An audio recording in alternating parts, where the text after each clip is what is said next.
I think the main point is to look at the kinds of innovations in social policy that we're seeing across a number of countries, particularly larger emerging economies is the terminology, middle income economies, developing economies, some of the BRICS, but many other countries that are pursuing a range of social policies that I argue, potentially offer alternative futures, alternative visions of social futures to lower income countries. And by that I mean that they're pursuing a range of policies that lead to more equitable development, that have the potential to reduce poverty, but that are not targeted at the poor. So they may include elements of poverty targeting through social protection programs, which is currently the dominant form of social policy in the development, on the development agenda, the targeted social protection issues, which are cash transfers to poor people. What we're seeing in these other economies is a wider range. Social protection programs, yes, but also more universal forms of social policy, more universal pension programs, more universal cash transfers, policies that are linked to labour market inclusion, that lead to greater investments in a wide range of social services, education, health.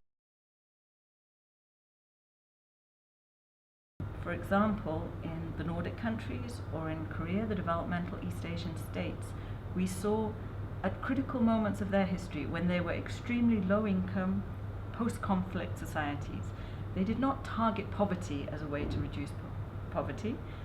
They focused on an inclusive economic development program, and in doing so they used social policies to support economic growth and economic development.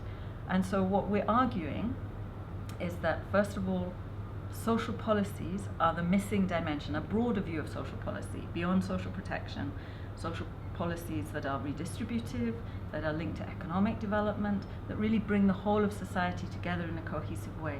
This is what will lead to poverty reduction as an outcome, not as the target. And in that process, social policies play a critical role.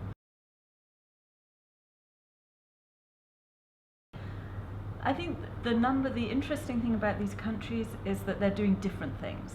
So at the moment we hear a lot about Brazil because inequality is slightly coming down, but we have to remember from very, very high levels.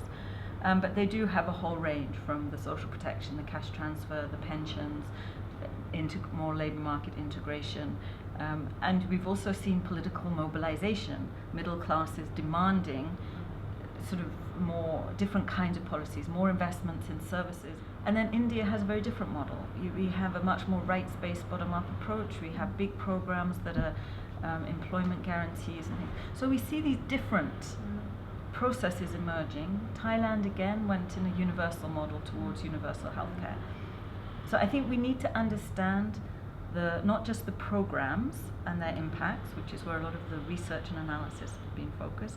We need to understand the political economy, what's driving these changes, what the political processes are to create essentially what could be new social contracts, more universal social contracts on which more sustainable and equitable futures may potentially be based.